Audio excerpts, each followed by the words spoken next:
Bonsoir les amis, bienvenue dans ce deuxième bonus sportif de fin de saison. J'espère que vous allez bien.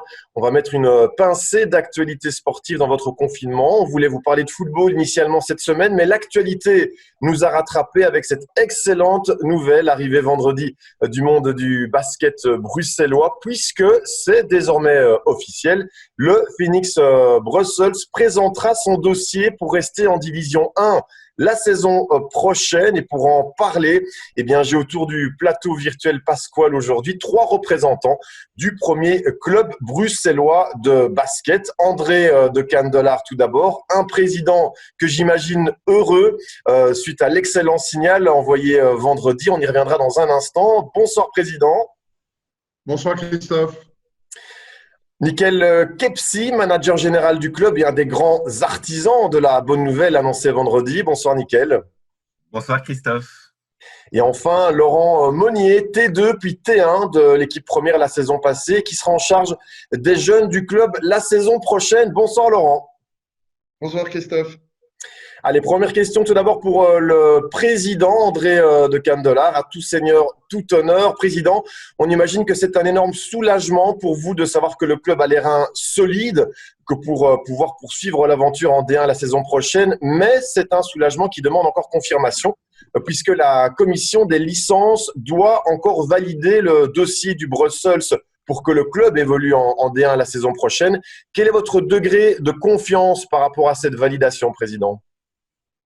Alors, c'est vrai que la période la plus compliquée, c'est cette période d'incertitude. Est-ce qu'on y va ou est-ce qu'on n'y va pas? On a travaillé sérieusement sur le dossier depuis plusieurs semaines. Et maintenant qu'effectivement la décision est prise d'y aller, je me sens beaucoup plus à l'aise. Je sais vers où je vais, je sais vers quoi sur quoi je dois travailler. Et donc, effectivement, le budget, il a été confectionné. Je suis très optimiste quant à la certitude d'être reçu le 15 mai par rapport à la licence. Je dirais que je suis autour des 95%. Il y a des grands bonhommes, en tout cas, qui a permis à ce dossier d'être bouclé, à ces 95% d'espoir d'exister, à ce petit miracle d'être réalisé. N'ayons pas peur des mots. C'est vous, Nickel Kepsi, général manager du club. Alors, expliquez-nous, comment est-ce qu'on fait pour rassembler 250 000 à 300 000 euros pour du basket dans un moment aussi particulier de crise sanitaire et peut-être, même si on ne l'espère pas, de prémisse d'une crise économique. Comment est-ce que vous y êtes pris? C'est quand même une performance incroyable.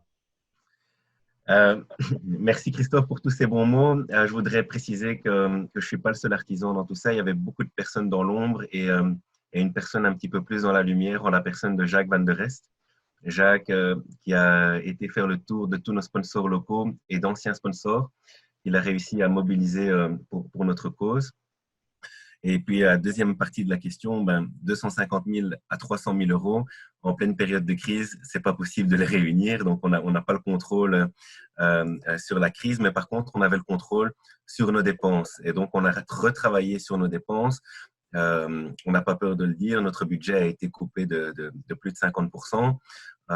Et donc, c'est clairement une année de transition. Et voilà comment on arrive à pouvoir présenter un dossier de licence en béton, j'ai envie de dire. Alors, Nickel, en tant que manager général, il vous reste encore du travail à effectuer puisque l'effectif du Brussels n'est plus composé que de 4 joueurs à l'heure où l'on se parle.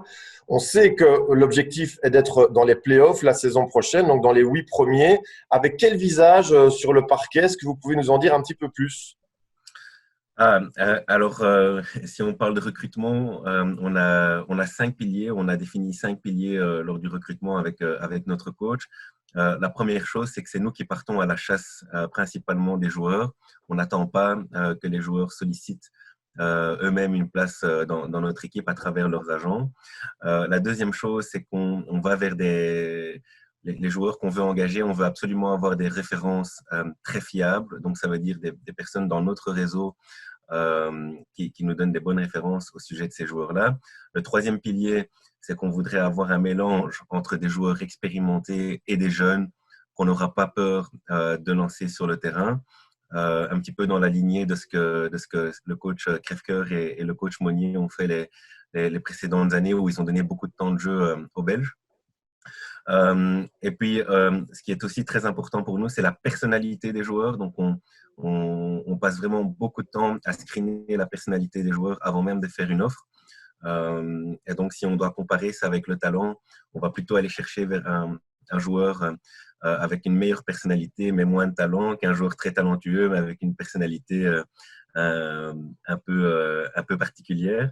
Et puis, le dernier point, c'est que nous sommes prêts à faire des paris.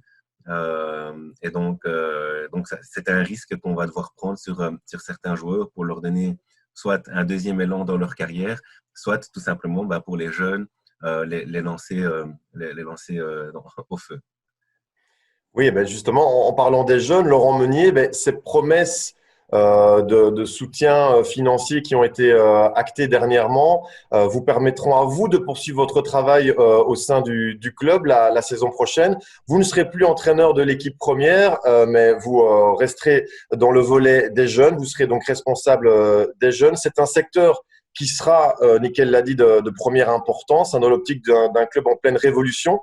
Est-ce que vous avez déjà l'ambition d'intégrer l'un ou l'autre jeune pour la saison à venir en équipe première? Alors, évidemment que l'ambition est toujours de pouvoir intégrer les jeunes de ton club dans ton équipe première, surtout si ton équipe première évolue en première division. Euh, c'est quelque chose qu'on a déjà fait, comme Nickel le disait par le passé. On avait des jeunes cette saison qui étaient sur le banc aussi, qui s'entraînaient tous les jours avec nous, qui sont quelquefois montés au jeu.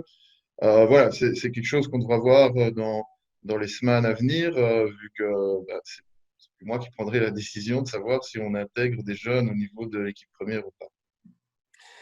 Laurent, vous avez dû reprendre l'équipe la saison dernière après le départ de Serge Crèvecoeur, dont vous étiez l'adjoint. Vous êtes donc le plus à même de tirer le bilan sportif de la saison écoulée. Quel est-il selon vous et quels enseignements de cette dernière saison pourraient servir au club pour le prochain exercice? Je crois que notre plus gros problème était notre manque de constance cette saison dans un même match ou d'un match à l'autre. Alors sans vouloir taper sur une telle ou une telle personne, je pense que les joueurs étrangers ont manqué vraiment de constance et c'est certainement un peu de la faute du staff aussi. Quand un joueur ne répond pas à tes attentes, il faut pouvoir te remettre en question. Je pense que sur les dernières semaines, on était un peu mieux. Alors est-ce qu'on aurait accroché les playoffs ou pas? On le saura jamais. Euh, mais en tout cas, au niveau satisfaction, je pense que les jeunes Belges, les frères Furt, William Robins, ont fait que confirmer tout le bien qu'on pensait d'eux. Vu que le club a réussi à en garder deux des trois, je pense que c'est une super base de travail, en tout cas pour la saison prochaine et les saisons à venir. Président André de Candelard, je reviens vers vous pour reparler de cette fierté qui doit vous habiter aujourd'hui suite à la bonne nouvelle de vendredi. On ne peut pas s'empêcher d'avoir une petite pensée pour Serge Crèvecoeur qui a énormément apporté au Brussels ces dernières années. S'il regarde cette émission spéciale, qu'auriez-vous envie de lui dire aujourd'hui après cette bonne nouvelle qui a été annoncée vendredi? Et vous savez, j'avais déjà déclaré que Domine et Jonas, qui nous ont quittés ici au terme de la saison, avaient écrit des pages importantes de l'histoire du club. Et Serge et Laurent, d'ailleurs, ont écrit ensemble un tome complet de l'histoire du club.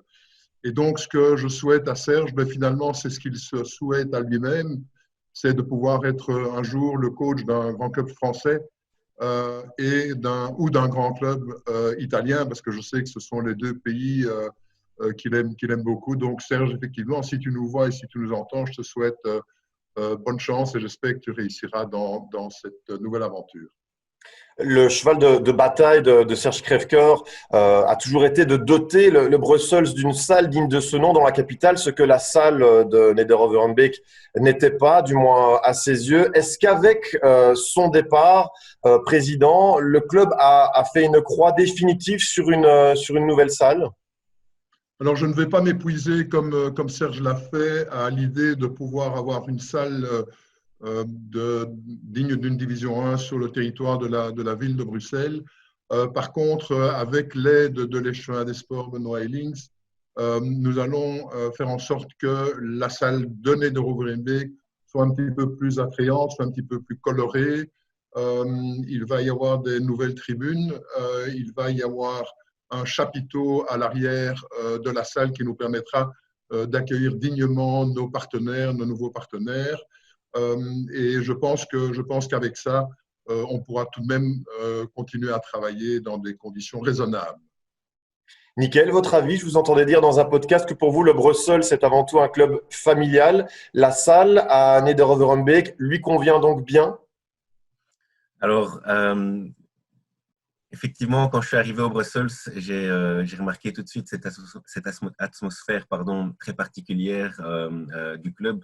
C'est vraiment un club familial et je pense vraiment que c'est un atout par rapport à certains autres clubs en Belgique. On a vraiment une atmosphère très particulière. Et aller dans une plus grande salle, je crois qu'on va perdre justement ces différentes relations qu'il y a autour de notre club, autour de nos équipes. Et donc, oui, cette salle, pour moi, convient au Brussels avec les améliorations qu'André vient de mentionner. Et j'apprécie vraiment l'honnêteté de l'Échevin des Sports qui nous a dit vous n'allez pas avoir de nouvelles salles, mais par contre, j'améliore vos conditions de travail. Et donc là, effectivement, il y a du travail à faire pour pouvoir faire un upgrade pour tout le monde. S'il fallait y avoir un rêve à réaliser pour la saison prochaine, un objectif, nickel, ce serait lequel? Un objectif, j'aimerais vraiment, si on peut rêver, j'aimerais offrir une coupe à mon président qui, depuis de nombreuses années, accorde pratiquement toutes ses journées au club et tout ça de manière bénévole. Je me rends compte maintenant dans ma position à quel point il faut donner des heures, ces week-ends, ces nuits, constamment réfléchir à des défis qui sont devant nous tous les jours. Donc oui, si je peux offrir une coupe au président pour qu'il puisse profiter de sa retraite dignement, ce sera avec grand plaisir.